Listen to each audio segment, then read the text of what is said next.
Bismillahirrahmanirrahim. Assalamualaikum warahmatullahi wabarakatuh. Waalaikumsalam warahmatullahi wabarakatuh. Innal hamdalillah nahmaduhu wa nasta'inuhu wa nastaghfiruh wa na'udzu billahi min syururi anfusina wa min sayyiati a'malina. May yahdihillahu fala mudilla lahu wa may yudlilhu fala hadiyalah. Asyhadu an la ilaha illallah wahdahu la syarika lah wa asyhadu anna Muhammadan abduhu wa rasuluhu la nabiyya wa la rasula ba'da.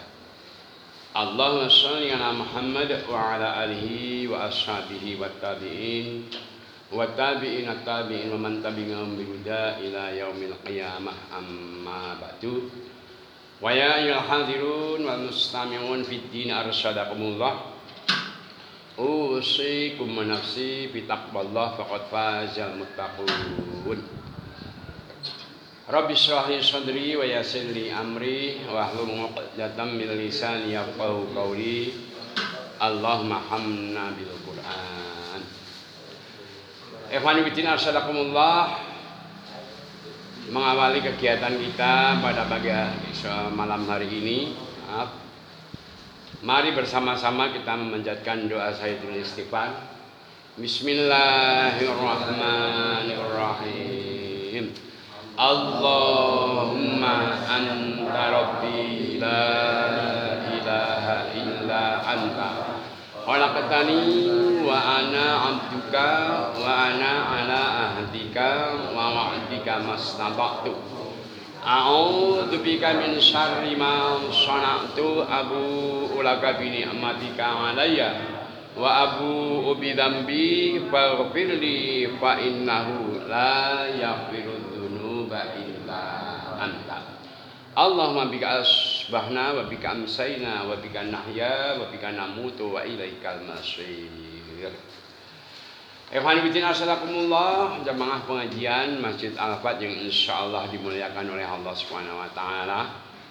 Alhamdulillahirabbil alamin, dalam keadaan sehat wal afiat, sehat lahir dan batin, mendapatkan petunjuk dari Allah Subhanahu wa taala yang telah menuntun hati kita untuk menghadiri daripada Masjid Taklim sebagaimana yang telah kita laksanakan seperti pada malam hari ini.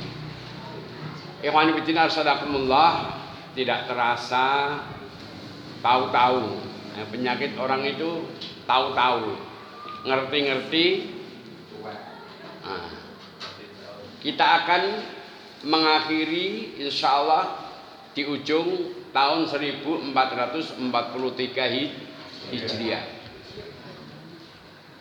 Bagi hamba-hamba Allah yang melazimkan untuk menitik beratkan perhatiannya tentang tahun Hijriah, mesti harus tahu, ya. Harus tahu. Tahu-tahu gini kok wis meh terakhir dari 1443 Hijriah dan akan berganti dengan tahun 1444 Hijriah. Dengan bertambahnya waktu ini bukan berarti kita itu seperti yang dilaksanakan ataupun dilakukan oleh saudara-saudara kita dengan adanya ulang tahun, ya kan?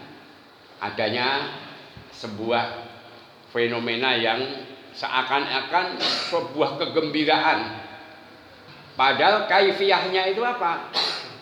Secara substansi bahwa umur kita itu justru akan terkurangi dan kesempatan untuk beribadah kepada Allah berarti semakin berkurang.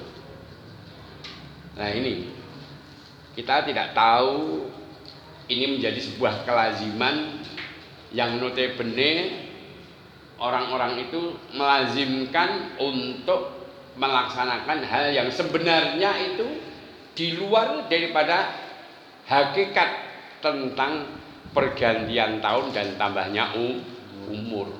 Nah, maka benar apa yang difirmankan oleh Allah, ya ayyuhalladzina amanu taqullaha wal tanzur nafsum ma qaddamat lighad wattaqullaha innallaha khabirum bima ta'malun. Dan ini diapresiasi oleh yang namanya sahabat Amirul Mukminin Umar bin Khattab. Dengan apa? Hasibu anfusakum qabla an tuhasabu. Maksudnya apa? Hitunglah diri kamu itu termasuk kita semuanya ini. Sebelum kita itu akan dihitung di hadapan Allah Subhanahu wa taala besok yang namanya yaumul hisab. Setelah orang itu dibangunkan dari kuburnya, namanya yaumul qiyamah ataupun hari kiamat. Al-qiyam berdiri dari kubur. Kemudian yaumul ba'ts. Dengan yaumul ba'ts itu orang akan digiring ke yaumul mahsyar. Kemudian ditimbang yaumul mizan.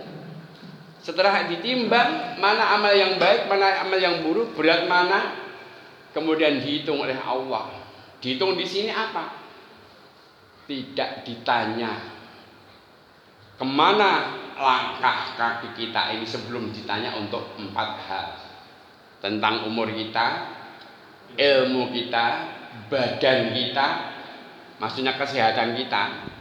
Kemudian yang lebih tragis lagi apa? Fenomena yakni pertanyaan tentang harta kita.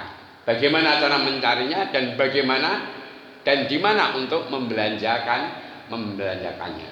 Nah, ini sebuah fenomena yang mesti setiap pergantian waktu itu harus kita pahami bersama bahwa bukannya tambahnya umur itu sebuah rasa kebahagiaan tersendiri, namun sebuah keprihatinan bahwa umur dan kesempatan kita, waktu kita semakin berkurang untuk mendulang bekalan-bekalan pahala sewaktu-waktu kita pasti dipanggil oleh Allah Subhanahu wa ta'ala.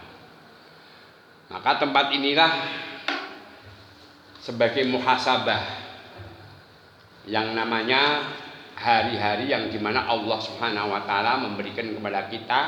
Dulu pernah kami sampaikan, Allah memberikan 30 hari keistimewaan kepada umat Muhammad termasuk kita semuanya. 10 awal bulan Dzulhijjah. Iya, kemarin sudah kita lewati.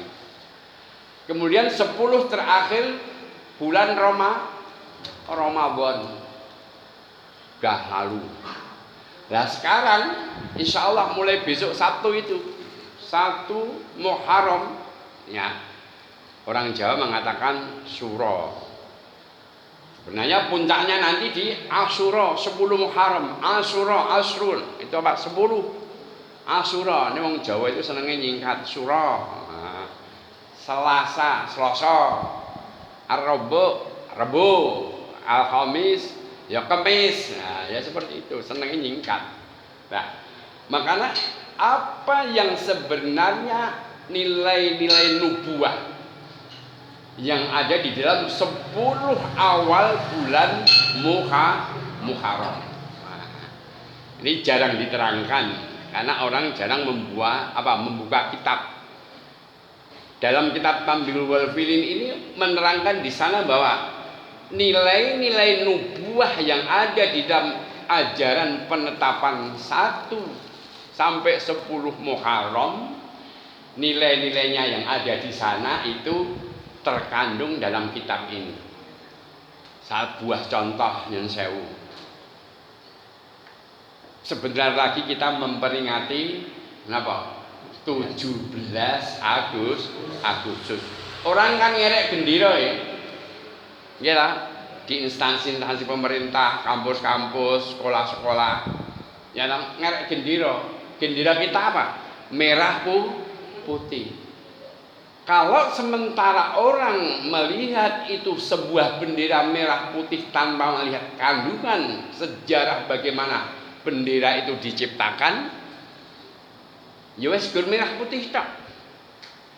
Tapi ketika kita memahami apa arti merah dan apa arti putih, bagaimana cara mewujudkan kok bisa menetapkan warna merah dan putih, betapa banyak darah-darah daripada orang-orang tua kita, nenek moyang kita yang mengukir di dalam warna merah itu.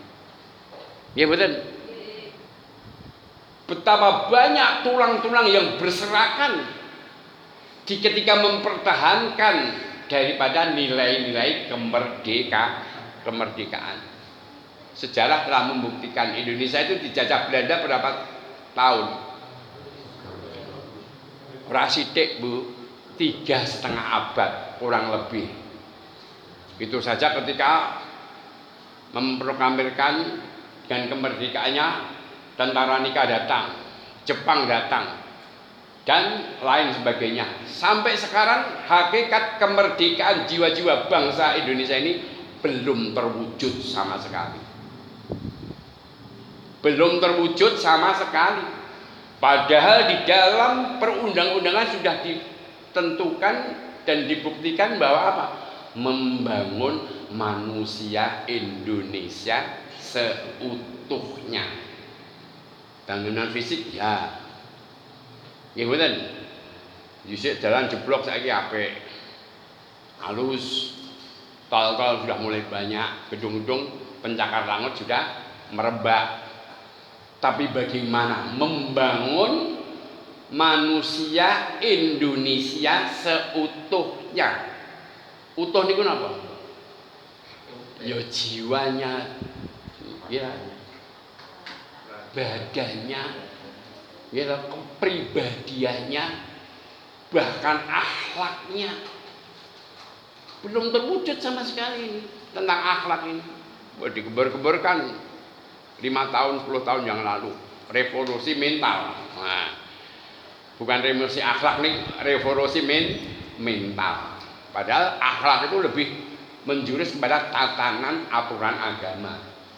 Nah, maka nilai-nilai nubuah yang ada di dalam 10 awal dalam bulan Muharram ini, Rasulullah Shallallahu Alaihi Wasallam telah bersabda di dalam sebuah hadis yang sangat panjang, ya. Dan hadis yang sangat panjang itu ada 3 hadis, tapi yang kami ambil adalah apa? Yang paling 2 yang paling pendek saja. Nah, dalam sebuah hadis Rasulullah Shallallahu Alaihi Wasallam bahwa beliau telah menetapkan lewat Al-Faqih mengatakan bahwa para ulama berbeda pendapat dalam menafsirkan hari Asyura. Hari Asyura itu hari 10 bulan Muharram atau 10 Syura. Nah, sebagian di antara mereka berpendapat bahwa hari itu dinamakan dengan Asyura karena hari itu adalah hari ke-10 dari bulan Muharram. Hitungan daripada nama Asyura itu kan 10. Nah, karena bertepatan dengan 10 Muharram, nama dinamakan Asyura. Nah, kemudian sebagian yang lain berpendapat karena pada hari itu Allah Ta'ala memuliakan 10 nabi dengan 10 kehormatan. 10 nabi dengan 10 kehormatan. Nah, ini kita harus memahami sirah nabawi, tarikh sejarah Islam, tarikh kenabian. Kalau di SD mungkin neng SD negeri tidak pernah akan diajar. Biasanya di madrasah, tingkat madrasah, mim, sanawi, aliyah, dan seterusnya sekolah-sekolah agama. Tapi dulu SD ini tidak pernah diajarkan seperti ini. Nah, 10 kehormatan yang diberikan oleh Allah pada Nabi mereka adalah yang pertama, Allah menerima taubat Nabi Adam. Allah menerima taubat Nabi Adam itu pas pada hari Asyura ataupun 10 Muharram. Sampai diabadikan dalam Al-Quran, Rabbana zalamna anfusana wa illam taghfir lana wa tarhamna lanakunanna minal khasirin. Sinkron tidak. Maka ketika ahli tafsir menelusuri tentang asbabun nuzul kalimah itu benar. Dalam ilmu tafsir ditemukan bahwa kalimah yang tersirat di dalam doa Nabi Adam kepada Allah itu, lawul wurudnya, asbabun nuzulnya itu pas pada hari 10 Muharram. Nah, itu yang pertama. Kemudian yang kedua, Allah mengangkat derajat Nabi Idris. Nabi Idris itu pun nate midanget bagaimana cerita beliau sebagai ahli politik. Pada saat itu dipanggil oleh Allah, ya Idris, tengoklah bagaimana keadaan di neraka besok orang-orang yang ada di sana. Nah, setelah melihat bagaimana dahsyat keadaannya di neraka itu apa? Napa? Wedi. Cara-cara ini, ya Allah, tidak ada orang yang akan mampu dan mau berdiam di sana. Karena apa? Songko dahsyatnya. Nah, kemudian kalau sudah begitu, coba lihat bagaimana keadaan di surga. Nah, kemudian Idris menengok daripada surga, kemudian masuk. Nah, dalam riwayat itu dikatakan ketika Idris disuruh oleh Allah keluar dari surga, sendalnya ditinggal. Sendalnya ditinggal. Umpamane Pak Ditoke apa Pak Wardi bar mlebu masjid ini kupluke ditinggal umpamane. Ada mungkin Pak Kajin. Nah, setelah keluar dari surga, loh, matur karo Gusti Allah, ya Allah, sendal saya ketinggalan di surga. Nek cara kira wae kan ya sipun. Ini enggak. Tapi dengan sendalnya yang ditinggal di surga itu bawa apa? Idris, Nabi Idris itu tidak mau keluar dari surga selamanya. Akhirnya itu ditentukan bahwa hai Idris, belum waktunya kamu itu menempati itu. Besok sebelum umat Muhammad masuk ke dalam surganya Allah, umat-umat Nabi yang dahulu belum boleh masuk. Maka umat yang pertama kali masuk ke surganya Allah adalah umat Muhammad yang didahului oleh Nabi kita Muhammad Sallallahu Alaihi Wasallam. Dialah beliau itu yang membuka surga daripada surga-surganya Allah. Maka Idris nyun sewu cara-carane urung waktune. Bahasa kita kan seperti itu. Nah, maka pada saat itulah terjadinya Allah mengangkat derajat Nabi Idris itu ketika sendalnya ketinggalan di surga dan dijanjikan oleh Allah bahwa dia juga termasuk ahli surga. Derajat yang tinggi itulah yang didambakan setiap para nabi dan umat-umat manusia yang mengikutinya. Nah, kemudian yang ketiga, bahwa terjadi yang namanya perahu Nabi Nuh mendarat. Kemudian ketika di dalam surah Nuh atau dalam surah Qasas ini sebenarnya ada yang akhir-akhir nanti.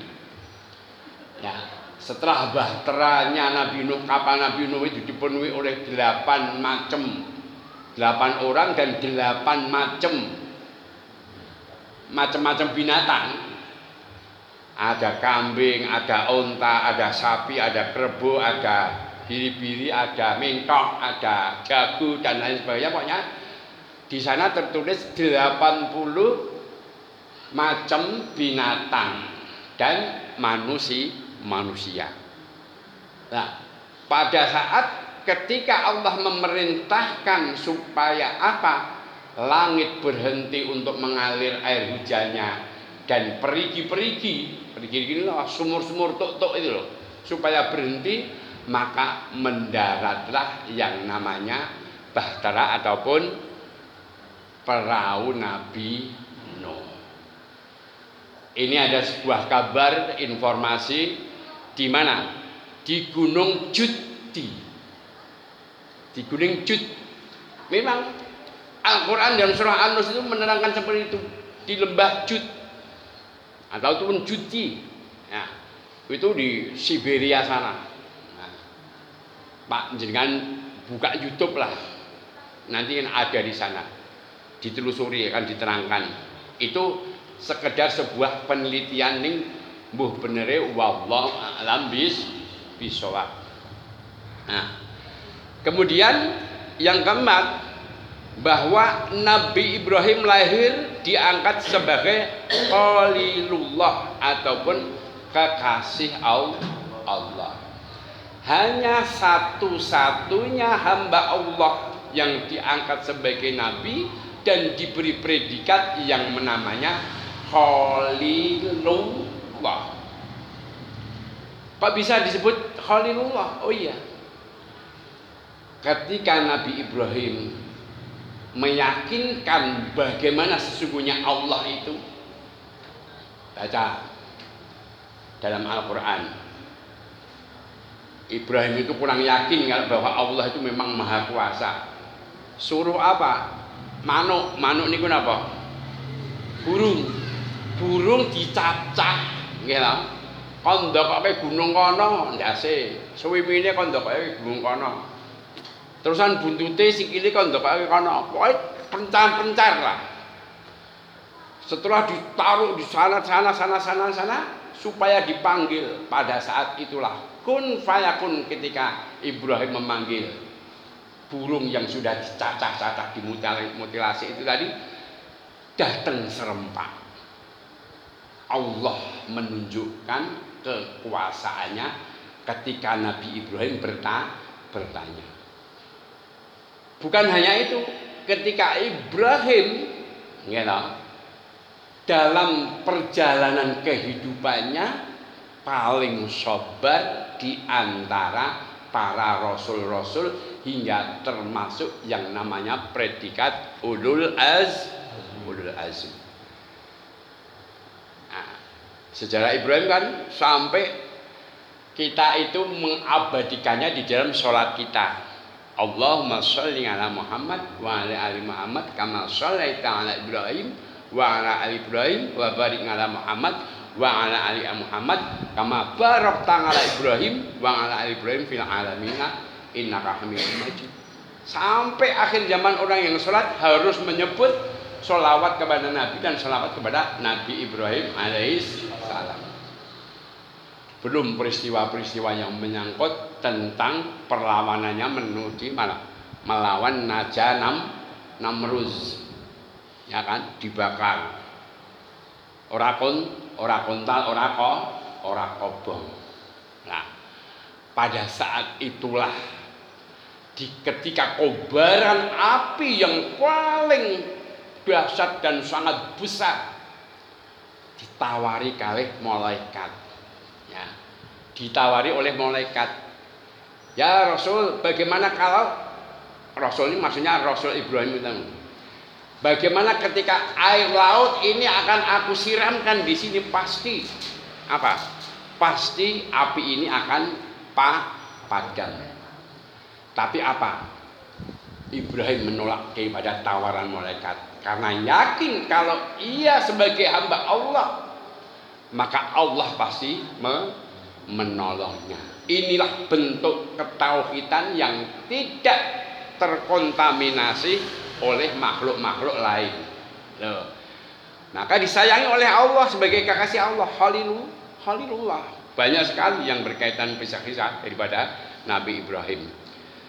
Kemudian yang kelima adalah Allah menerima taubat Nabi Daud pas sebelum haram. Masih ingat Bu peristiwa yang namanya perhakiman ataupun peradilan Nabi Daud?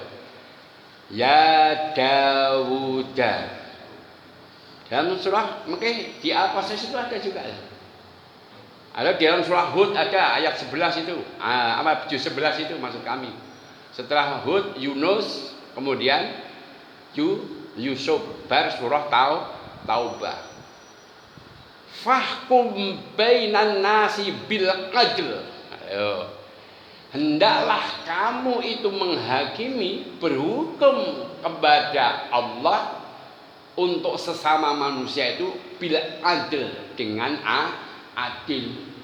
Pada saat itu karena apa? Perjalanan kisah Nabi Daud menyelesaikan sebuah perkara yang diadukan umatnya kepada beliau, ada sebuah peristiwa ya, dan nanti diluruskan oleh Nabi Sulaiman.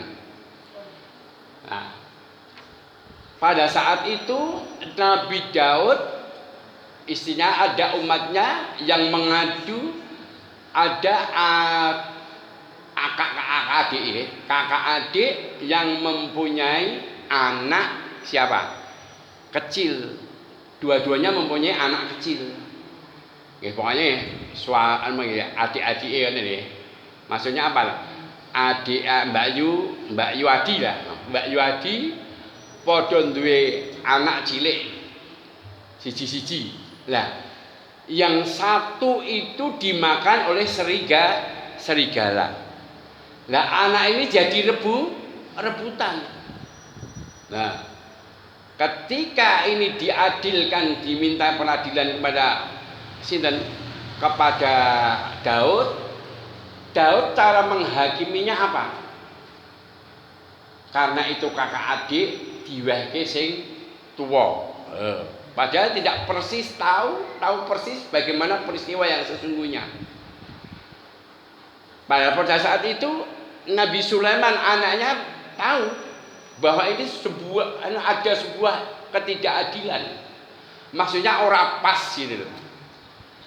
Akhirnya apa? Nabi Sulaiman mengambil jalan, kalau ini anak satu ini direbut ataupun berebut, maka coba, ya kan? Coba anak itu dibelah jadi dua. Nah, mau direbutan, anak sing siji sepangan serigala, sing siji direbutan kakak adik. Nggih. Nek Nabi Daud diberikan kepada yang tertua.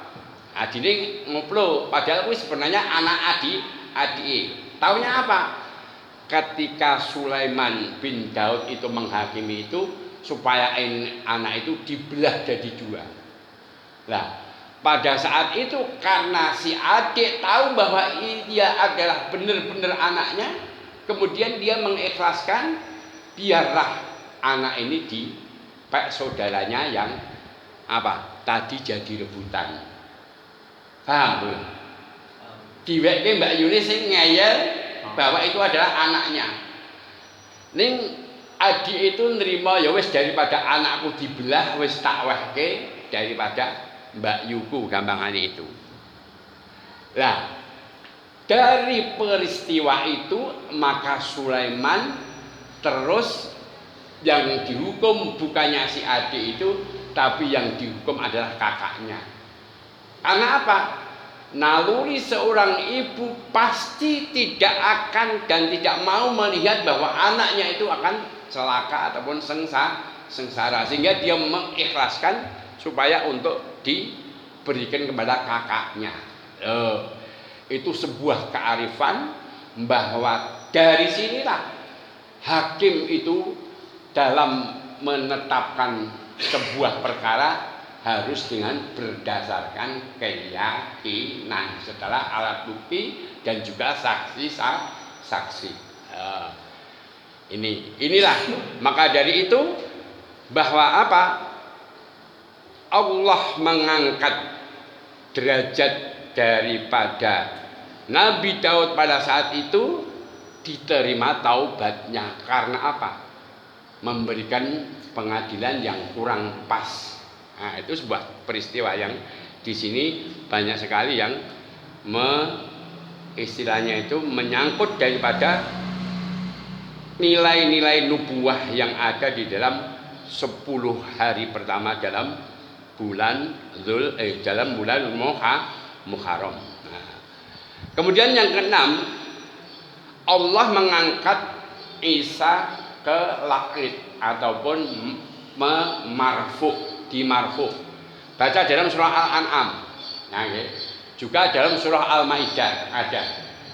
Ketika Isa itu dimarfu oleh Allah Subhanahu wa taala itu pas bertepatan dengan yang namanya 10 Muharram peristiwanya. Banyak nggih sejarah-sejarah tentang penyaliban yang diserupakan daripada Nabi Isa alaihissalam itu banyak sejarah yang menyangkut dan menceritakan daripada peristiwa ketika Isa alaihissalam dimarfu oleh Allah ke langit, dan itu besok pada akhir zaman yang akan mengalahkan daripada yang namanya siapa?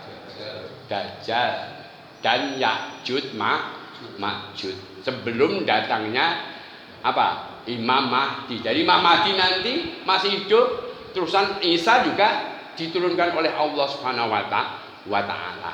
Makanya ini dimarfu.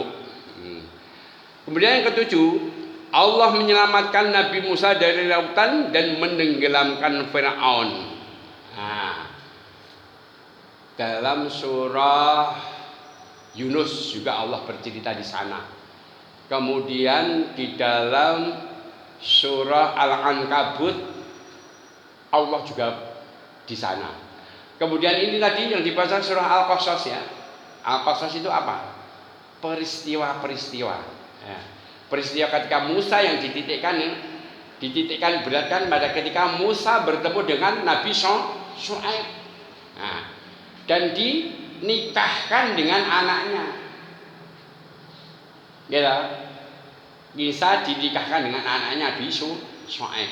Dan Syuaib itu adalah kaumnya namanya kaum Madyan yang mengurangi timbangan dan takaran. Baca surah Wailul lil mutaffifin alladzina idza qalu 'alan nasi yastawfun al-ayat.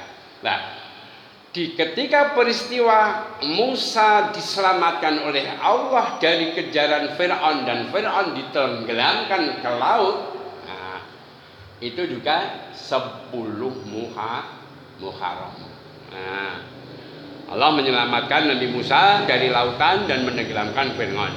Kemudian yang ke-8, Allah mengeluarkan Nabi Yunus dari perut ikan.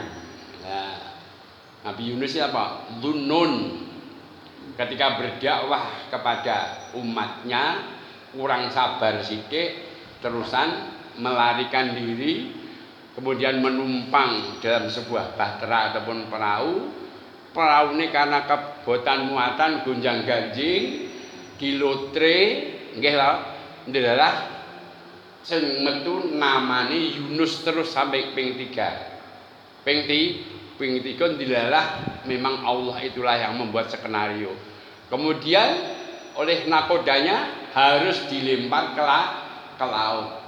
Tapi Allah sebagai sutradara yang paling canggih itu juga sudah menyiapkan yang namanya apa?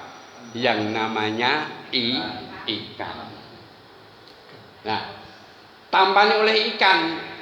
Baca di dalam surah Al-Ankabut bahwa 3 kegelapan yang dialami oleh Dhunnun ataupun Nabi Yunus dan tobatnya diterima oleh Allah. 3 kegelapan apa? Siji, kegelapan malam. Ya.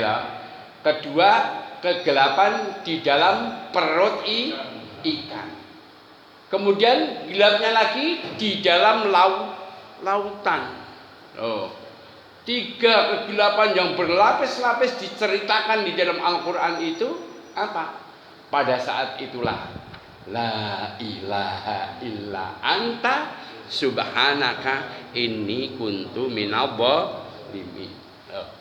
Allah bercerita di sana doanya Nabi Yunus ini. Maka pada saat itulah Allah mengeluarkan Nabi Yunus dari perut ikan. Kemudian yang ke-9, Allah menghilangkan cobaan Nabi Ayub. Nabi Ayub itu siapa?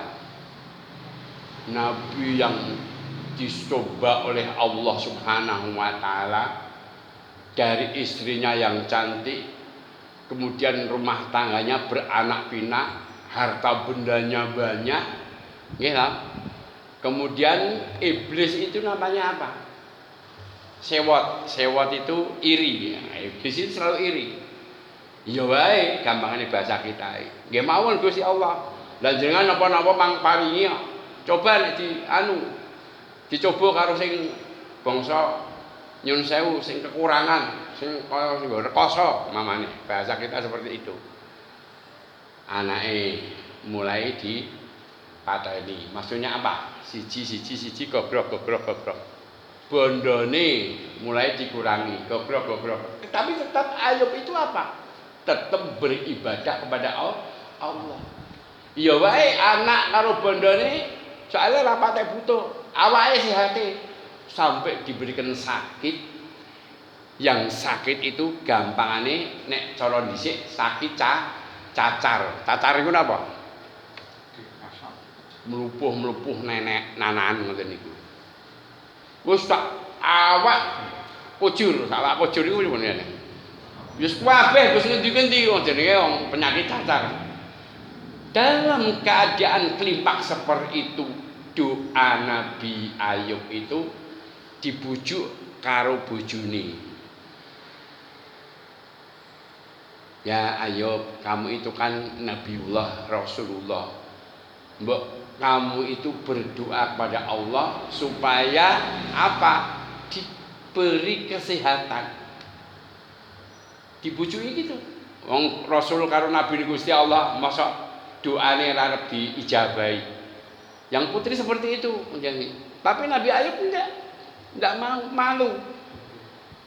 Betapa lama dan banyaknya kita itu sudah banyak diberi nikmat. Cara-caranya umur itu 88 tahun. Dikasih nikmat 80 tahun. Diwai penderitaan cuma 8 tahun. Ada yang mengatakan dalam sebuah risalah bahwa cobaan itu berjalan 17 tahun. Tapi malu Nabi Ayub itu. Doa yang terdengar dan tertoleh di dalam sejarah itu, ya Allah sisakan. Kenapa lagi? Lidahku supaya apa? Tidak terhalang di dalam aku berzikir kepadamu. Loh, mawak sak kujur kabeh cuma satu, sisakan. Lidah ini jangan kau beri sakit, karena ini salah satunya alat untuk berzikir kepadamu ya Allah. Loh, wis prosesnya banyak sekali, maka apa? Pada saat itu Allah menghilangkan cobaan Nabi Ayub yang bertepatan dengan 10 Muharram. Nah, ini yang ke-9. Kemudian yang ke-10, Allah mengembalikan kerajaan Nabi Sulaiman. Sebagian ulama yang lain berpendapat bahwa hari itu dinamakan Asyura karena pada saat itu kerajaan Sulaiman juga dikembalikan 2/3 daripada kekuasaan dunianya. Pernah cerita ataupun bagaimana ketika Nabi Sulaiman itu diberikan kekuasaan oleh Allah Subhanahu wa taala, besar kekuasaannya. Bala tentarane niku ora gur trima menungso. Napa? Jin. Kemudian burung-burung. Kemudian angin. Nah, nek panjenengan pernah melihat film King of the Solomon, Nabi Sulaiman ini dalam film itu menceritakan karena diberi kekuasaan oleh Allah, apa-apa kok iso, maksudnya kan gitu. Minta sehari saja, saya baca di dalam kitab Durosun Nasikin ini ya. Nabi Sulaiman itu mencoba mau menjadi apa? Tuhan. Dan itu diabadikan, divisualkan dalam apa? Film buatan orang Yahudi, King of Solomon. Nah, Nabi Sulaiman itu bermohon kepada Allah supaya menjadi Tuhan sehari saja. Wes dikumpulkan masakan-masakan ya toh, yang kira-kira tuh dalam perjalanannya itu 3 bulan lebarnya tempat masakan-masakan itu. Nah, terus setelah selesai masakan-masakan 3 bulan, hari pesta 1 hari itu kemudian dipanggil oleh Allah, siapa dulu yang akan kamu panggil untuk istilahnya jamuan makanan yang kamu siapkan 3 bulan ini. Nah, kemudian Allah cuma mengutus yang namanya ikan di laut. Mamane iwak lomba-lomba, gur siji. Gur siji iwak lomba-lomba ini. Dalam kitab Durasul Nasri dikatakan, ketika hidangan itu hanya dihabiskan satu ikan lomba-lomba saja sehari habis. Cara awake dhewe Sulaiman kuwi tambah gedhe-gedhe. Wah. Nek ngoten kula mboten sida dadi Gusti Allah mawon, Pak. Lah lagi disiapke 3 bulan saja. Begitu bregutenge dipangan iwak siji niku sedina pun entek. Nah, niku. Makane inilah sebuah cerita ketika Nabi Sulaiman itu dikembalikan kepada kerajaannya karena pada itu sempat memohon kepada Allah Subhanahu wa taala agar menjadi Tuhan. Nah, ternyata ya kan di dalam surah An-Naml panjenengan baca itu kekuasaan Sulaiman diberikan oleh Allah hampir 2/3 dunia dengan bala tentaranya yang sangat banyak. Nah, itulah kira-kira 10 nilai-nilai nubuah yang ada di dalam 10 Muharram. Dan cerita ini seperti bendera merah putih itu tadi. Maka jangan dimaknai itu warna merah dan itu warna putih sebagai lambang. Tapi ingatlah bahwa untuk mengukir merah putih itu betapa banyak darah-darah daripada pejuang-pejuang nenek moyang kita dan orang tua kita. Kalau orang sudah mampu menangkap nilai-nilai yang ada di dalamnya, jadi nyun sewu itu ora sembrono. Nah, itulah jamaah rahimakumullah. Ini baru satu hadis ya. Nah, ini kalau dalam kita sampaikan 2 hadis ini lah cukup waktu nih. Ini ya terukur setengah jam rampung. Alhamdulillahirabbil alamin. Jadi dengan nilai-nilai nubuah yang ada di dalam awal 10 Muharram ini, mari kita benar-benar berhijrah. Berhijrah itu apa? Kalau masalah tempat, dari tempat ini, dari tempat yang buruk kepada tempat yang baik. Kalau tempat yang baik, bagaimana bisa meningkatkan kebaikannya lagi? Gila. Jadi hal yang susah menuju gembira. Kemudian wawasan kita bukan hanya hari esok seperti tadi. Ya ayyuhalladzina amanu taqullaha wal tandur nafsum ma qaddamat lighad. Ghadin di sini bukan berarti hanya esok, 1 hari, 1 akad, 1 pekan, 1 bulan, 1 tahun, tapi ghad di sini ada nilai yang akhirat. Nah, itulah jamaah rahimakumullah. Semoga apa yang kami sampaikan menambah wawasan dan pemahaman tentang 10 awal bulan Muharram, utamanya nanti Asyura 10 di dalam bulan Muharram itu ada banyak contoh-contoh yang diperintahkan oleh Rasulullah Shallallahu Alaihi Wasallam untuk apa? Berpuasa sunnah. Berpuasa sunnah. Ada 3 hari. Ini berdasarkan hadis-hadis. Ya, ada yang 10. Kemudian ada yang cukup 10. Ada yang 10, 11. Nek ora entuk 11 tok. Nek 10 ya karo 9. Nek 9 ya kudu enek 10. Karena apa? Rentetan hadis ini nanti ada tersendiri kaidah-kaidah yang harus dijadikan istimbat sebuah pengambilan hukum. Itu saja jamaah rahimakumullah, semoga yang sedikit ini bermanfaat. Aku qouli hadza fastaghfirullaha minkum. Kita berlindung pada Allah dari ilmu yang tidak bermanfaat, hati yang tidak khusyuk, jiwa-jiwa yang tidak pernah merasa puas maupun bersyukur, dan dari doa-doa yang tak terijabai. Allahumma inni a'udzubika min ilmin la yanfa' wa min qalbin la yakhsha' wa min nafatin la tasba' wa min du'ain la yustajabu laha Allahumma afini fi badani, Allah afini fi sam'i, Allah afini fi basari.